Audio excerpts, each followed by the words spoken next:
coming in the snow.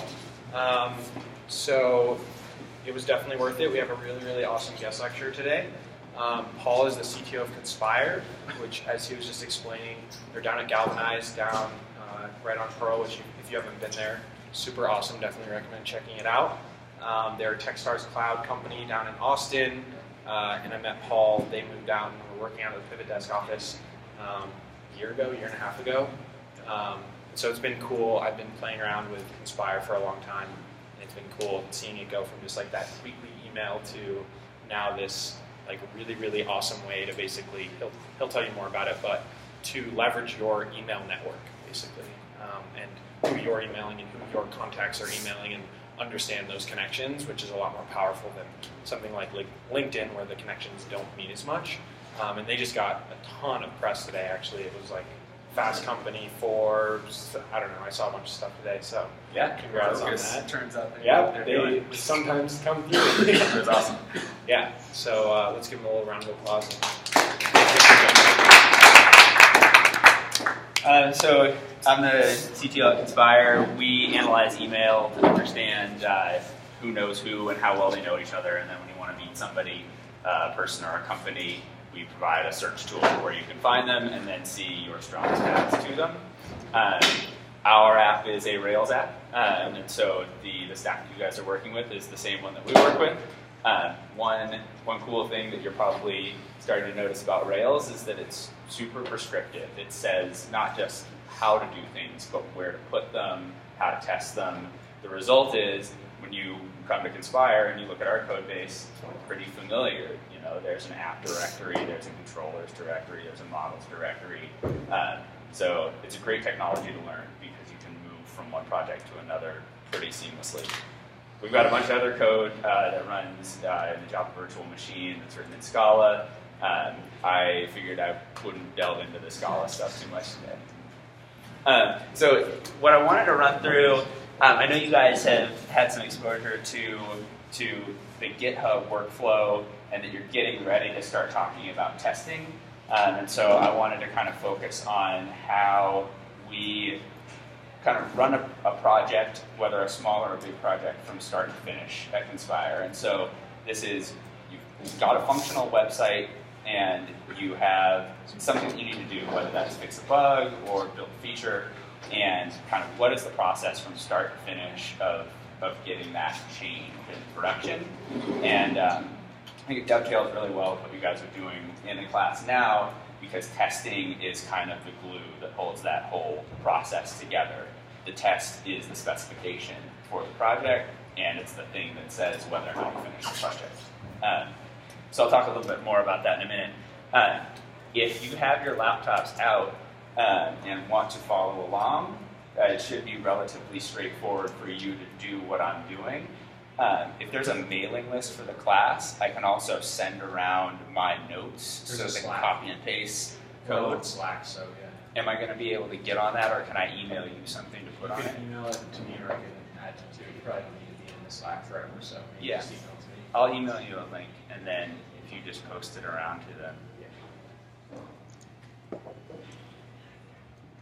All right.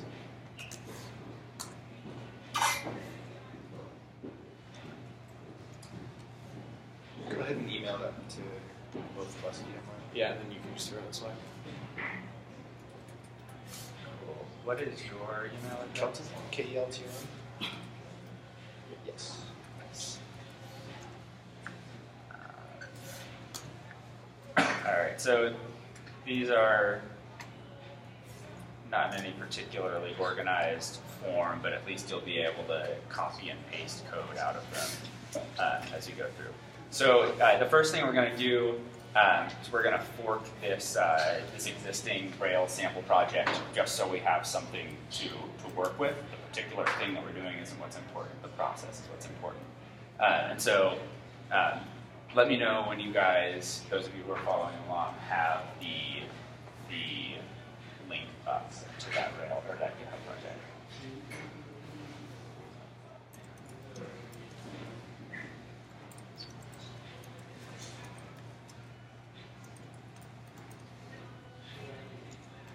And let me know if you guys would rather not follow along. It's definitely something that you can watch as I do it on the monitor.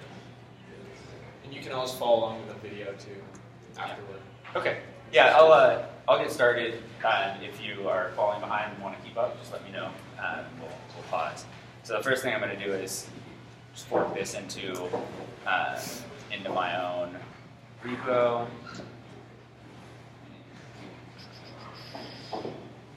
See if I can.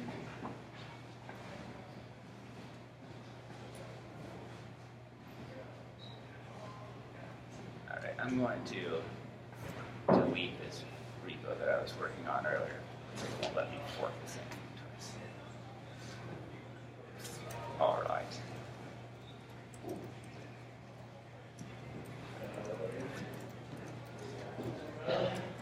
All right.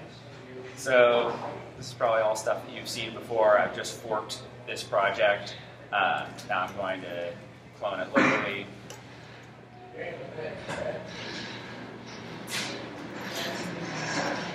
A couple little setup items that I just pulled out of their README.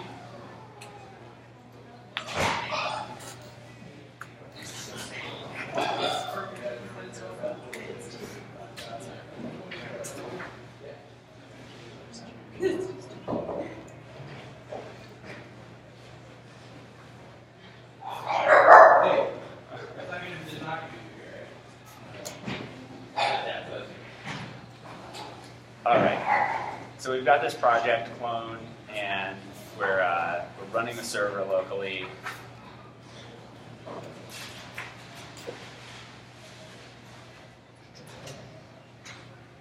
All right, so here's our sample application.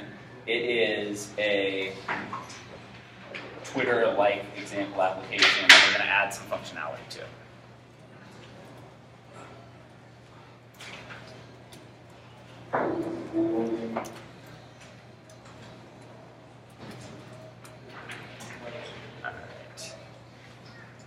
All right, so in the vein of Twitter, this is an application that lets me compose microposts, creates a feed of them. What we're going to do today is just make a little change. So I just posted a URL in my feed. If this were Twitter, that URL would be a link so that people could easily go check it out without having to copy and paste it. So that is the feature that we're building today. Again, it's less about that feature than about the process that we use to get there. So step one. And this is our process. Everybody varies a little bit. There are some things that I think you'll find common no matter where you work. So the first thing we're going to do is we're going to create a branch for our work. And so if you pass the -v flag to get checkout, that will check out and create a new branch. So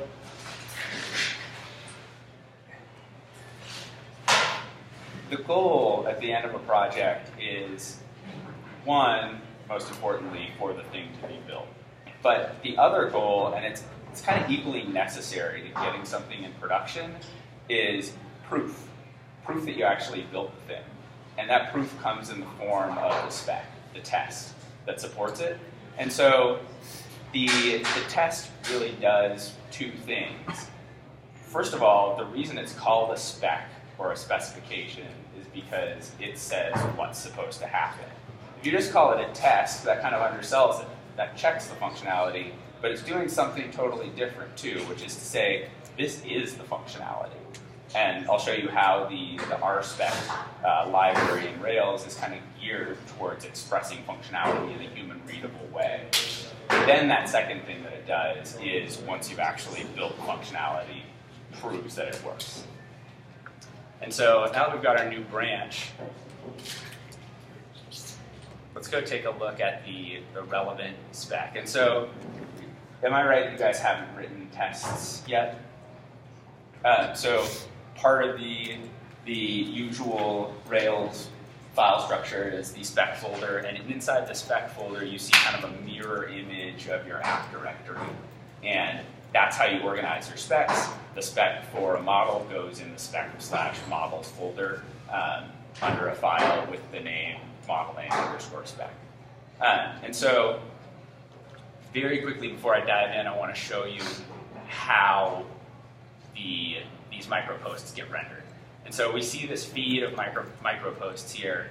If we look in app, views, shared, you got this feed partial that renders the full list, and then this feed item. And then in this feed item, you've got feed item.content. And so this is the code that's actually sticking my tweet on screen. So this is the thing that we're going to be messing with, and in particular, instead of just displaying the content, we're going to display a modified version that has anything that looks like a URL converted to a hyperlink. The place to do that, so you see already this content is being pulled from the feed item model, and so we're going to make our changes to the feed item, which is a micropost. And in particular, we're going to add a method to micropost that returns the content with links turned into hyperlinks. And so for this part, I'm going to cheat a little bit and paste in some test code. And I don't want to dwell on it too much, especially considering that you guys haven't written tests, but I will go through really quickly and kind of tell you what's happening. So here's this micropost spec.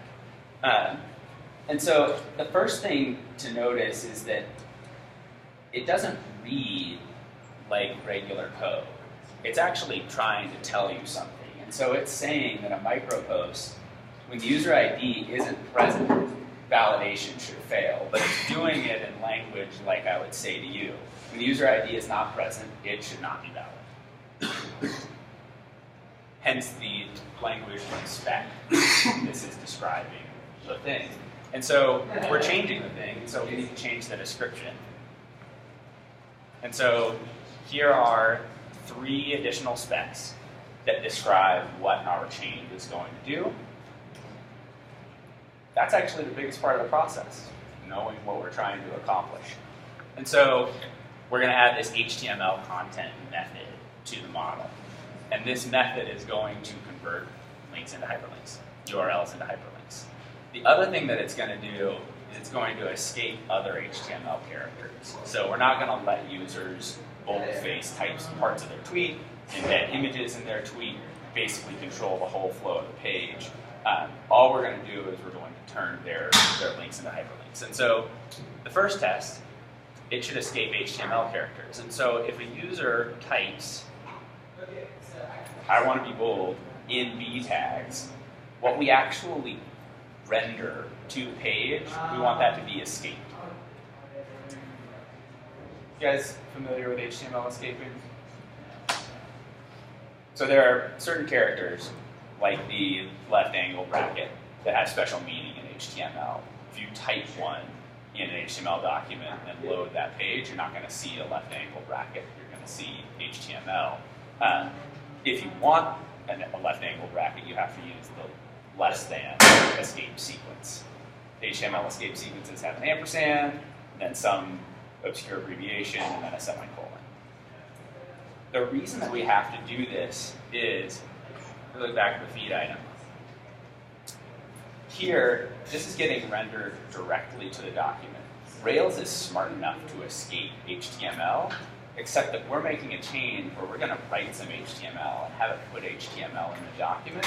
So we need to escape everything else, otherwise the user will be able to write HTML into their tweet. So that's the first thing. We're just going to make sure that we're escaping stuff. These other 2 specs I'll come back to in a second. These are the ones that test the feature. These are the ones that test that when I type a hyperlink or type a URL, it gets turned into a clickable hyperlink. So, and this is an important step in the process.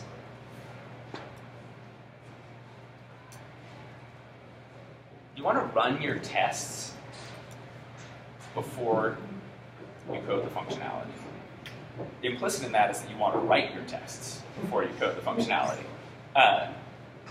And I'd be remiss if I didn't say that sometimes I don't do that, but every time I do that, things turn out better. And that's why test-driven development is the best practice.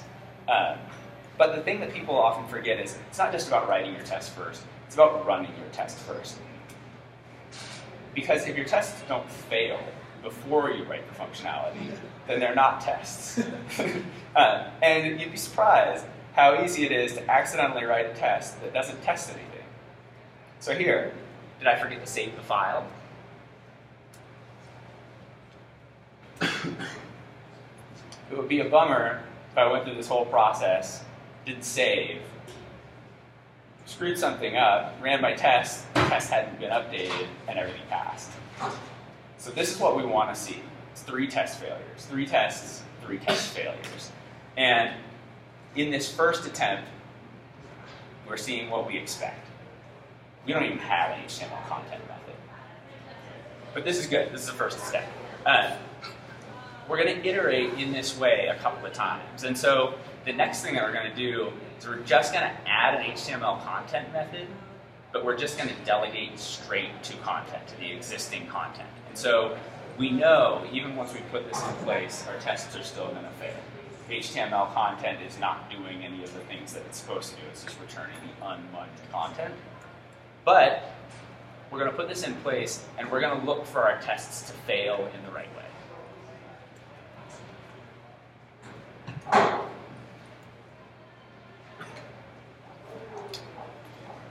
So you want to take a guess at how these tests are going to fail.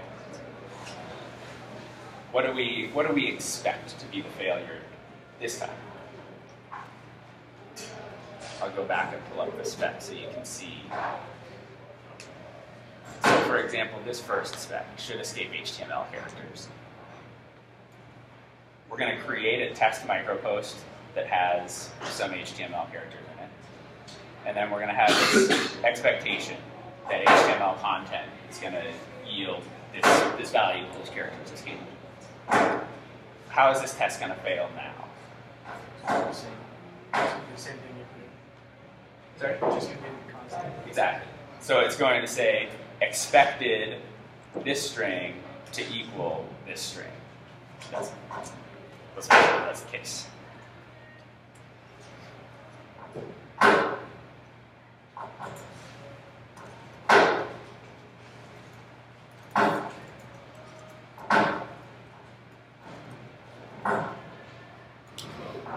Here we go.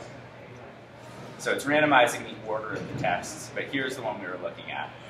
Expected an escape HTML string, got an HTML string.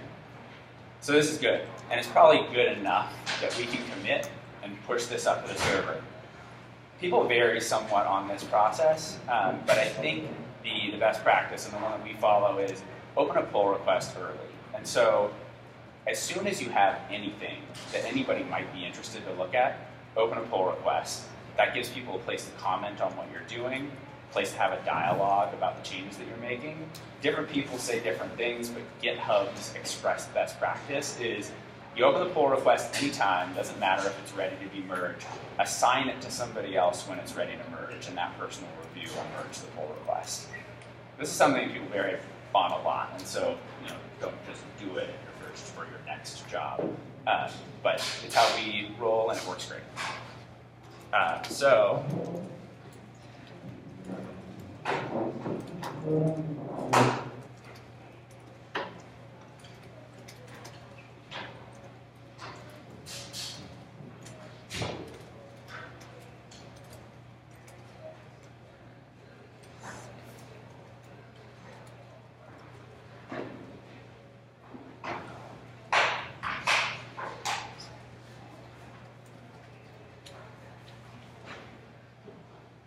Okay,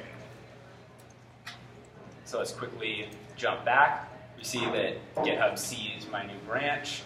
We're going to create a pull request for it now.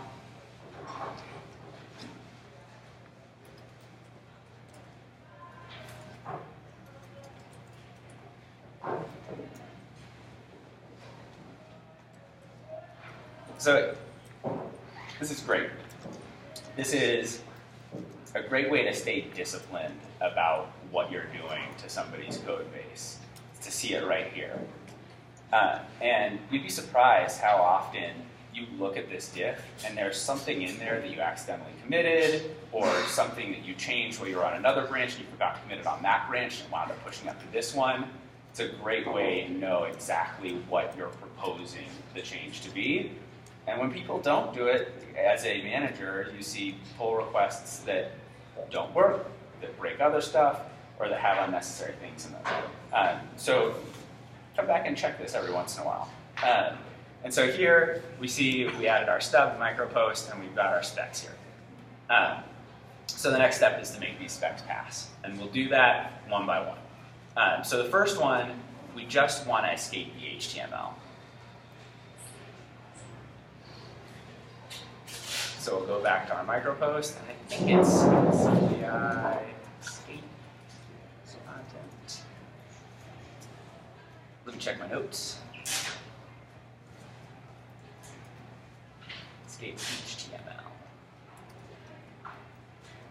All right. So escape HTML is a helper method that converts things like angle brackets into those escape sequences that we saw earlier. And so if that worked, then we're going to expect now to see 2 test failures instead of 3.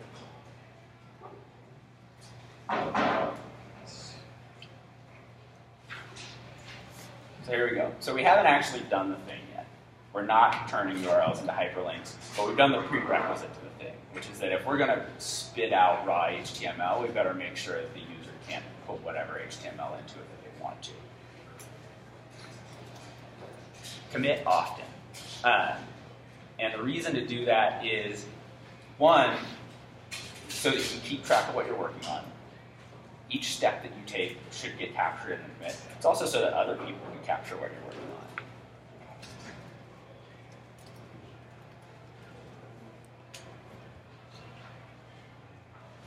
So we'll go back. You see our change reflected here. The other thing that we can do is, or that somebody else who's looking at our project can do, is kind of see what our process was. We wrote our spec and wrote a stub. In this commit, all we did was make the first test pass. It's really cool to be able to go back and kind of reconstruct your process, especially when something goes wrong. All right. So now for the meat of the thing. For escaping HTML, what we want to do is we want to take anything that looks like a URL, and we want to replace it with a href equals that URL, close angle bracket, that URL /a. And so HTML equals, we're going to cheat again.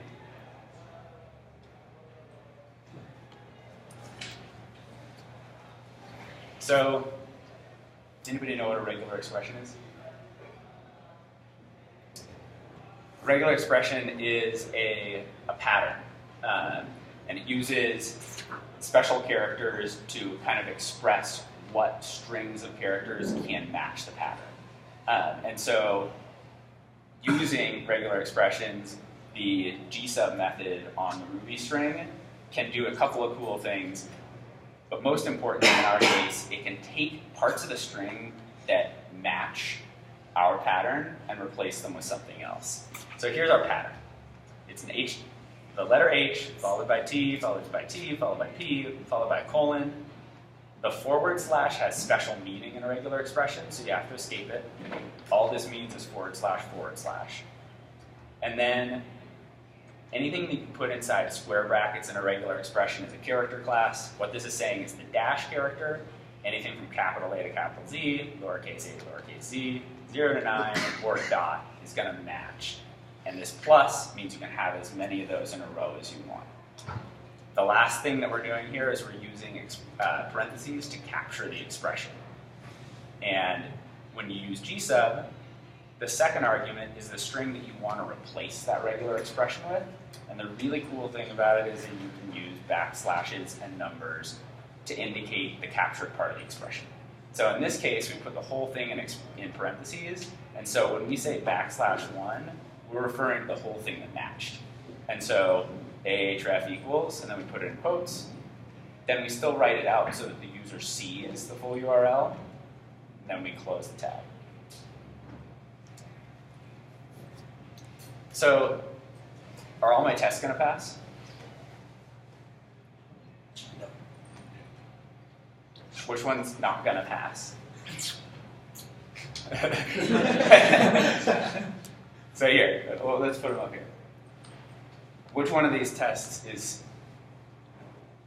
still not covered? Because exactly. My regular expression doesn't have an S in it. My regular expression isn't flexible. But if my copy and paste worked, this one's going to work. So here we go.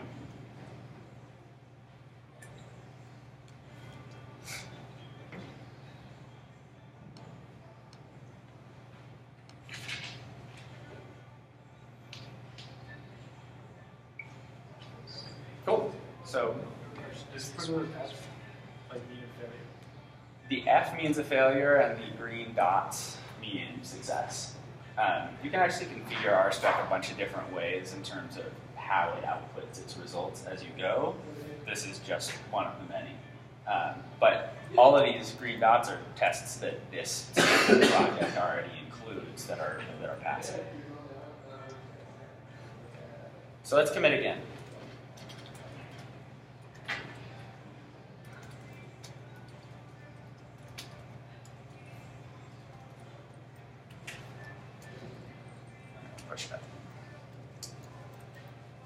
So the last thing we need to handle is we just need to be flexible enough that our regular expression matches HTTP and HTTPS. The way you do that with a regular expression is with question. The question matches the preceding character or character class 0 or 1 times. And so HTTP, optional S, : //.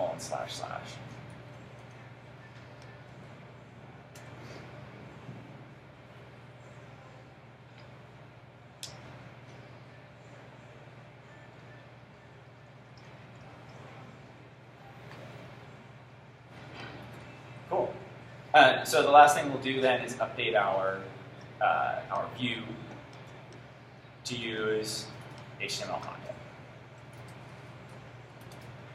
And then we're going to call the HTML safe method, which tells Rails it doesn't need to escape the HTML in the string. We wouldn't want it to escape the HTML in that string, otherwise we'd wind up with the ampersand LTs in our document. We want the link. Still haven't paid for it. Use it like 6 hours a day, every day of the week. Does anyone pay for it? It's pretty fucked up. All right. So let's go back to a test server. Lo and behold, it's already rendering existing posts to the link. Check out HTTP. Spark folder, and it's hyperlinking new URLs to it. Sometimes before you commit, it's good to run a git diff. Again, just make sure you didn't copy in any other cruft, didn't forget about something, maybe leave a comment in or a print line that you didn't want to have in there. Here we see just the 2 things that have changed.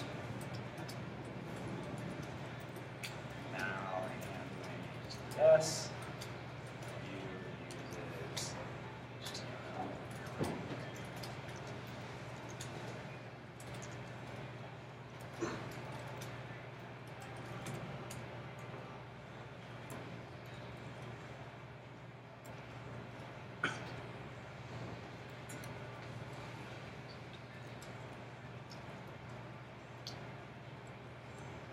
So here we go. This is the record of our work.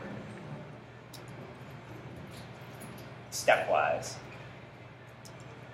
It's the full archive of the changes, and most importantly, it is proof to your boss, your coworker, your co-founder, that you did the thing. As long as they can read RSpec, they know that you finished the project.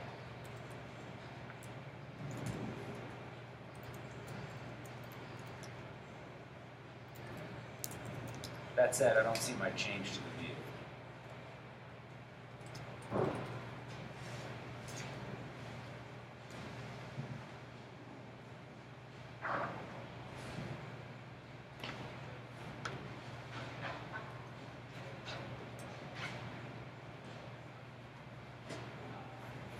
Oh, I think I'm still looking at it. There we go. All right, so since this is my personal GitHub, not going to have the opportunity to assign this pull request. Oh, but that's how you signify that it's done. But that's how I signify that it's ready to be merged. And so that's something about which people vary. I don't know how people have done it where you guys worked. For a long time, our process was you don't open the pull request until it's ready to go. Yeah. How do you guys do it? We just do tracker. So we have like in Pivotal Tracker, we change the state to like delivered, and then QA looks at it, and then it gets pushed to alpha, and then QA looks at it, and then it moves through Tracker. Mm-hmm. We just don't use GitHub really, because we just have branches and no pull requests. So. Yeah. Yeah. So this is something about which people vary a ton. I think they're all totally viable processes. It's cool having it in the pulls all the time. I like that. Yeah, the thing sorry. Oh, I was going to say that for the open source work I've done, that would make way more sense. Like, I've done whole pull requests that get denied because I could have opened up the pull request initially or an issue and had a conversation with the maintainer and avoided a bunch of work. Yeah. And I worked at Waffle, if you've heard of that. I haven't. It's a project management tool on top of GitHub that is with a Kanban workflow. So we would try to do where everything would get pulled. So we would move something. There you go. So we would basically flag it as ready to review. Someone would assign it to themselves. Yeah. And by opening the pull request, Waffle picks up on the queues and moves it to that column for someone else. Yeah. So, Got it. interesting workflow. Yeah. The switch for us is relatively recent.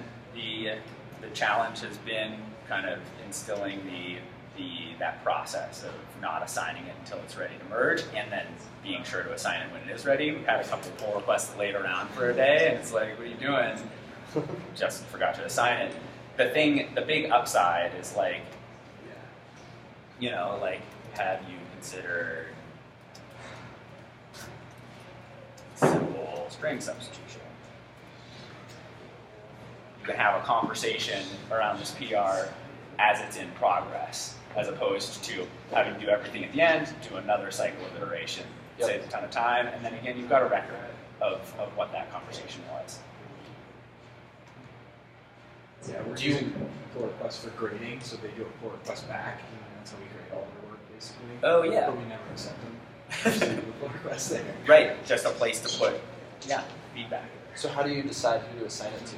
Are you on a small enough team that it's... Right now, it's a small enough team that it's pretty clear. It's either the person who runs the project, or if you're the person who runs the project, next guy down. Cool. But on bigger teams, I don't know, for example, how GitHub does this. I know that this is GitHub's process, but I don't know how they decide who gets assigned to PA. Cool. So that's the spiel. Hopefully, it's a not too intimidating introduction to testing.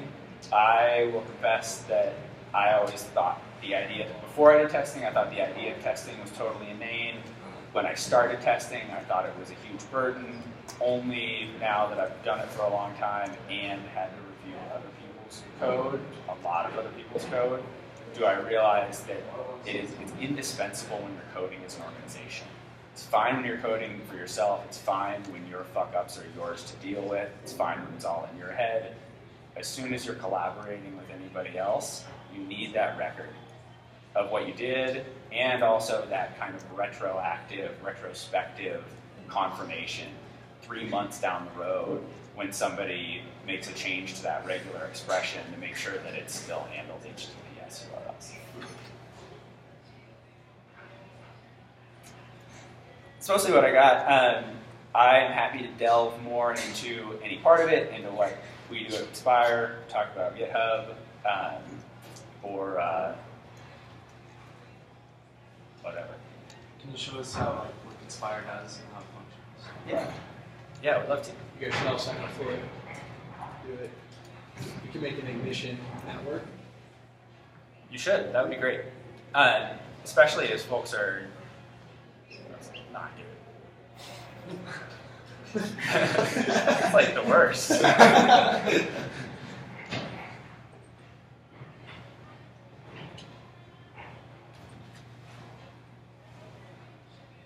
I have to go. No worries. Yeah, no, I'm really sorry. I will. I'll pass around the link. Maybe we can get a network set up. But go fix things. Yeah.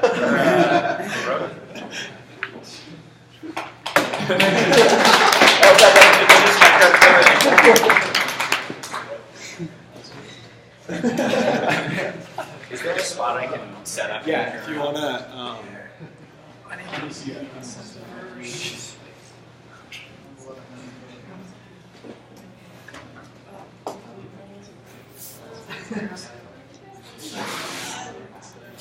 Wow.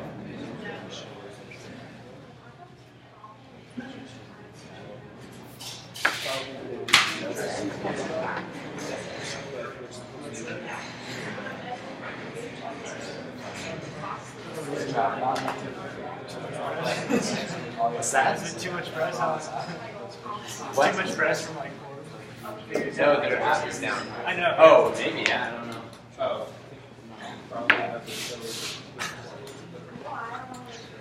I need to do this step.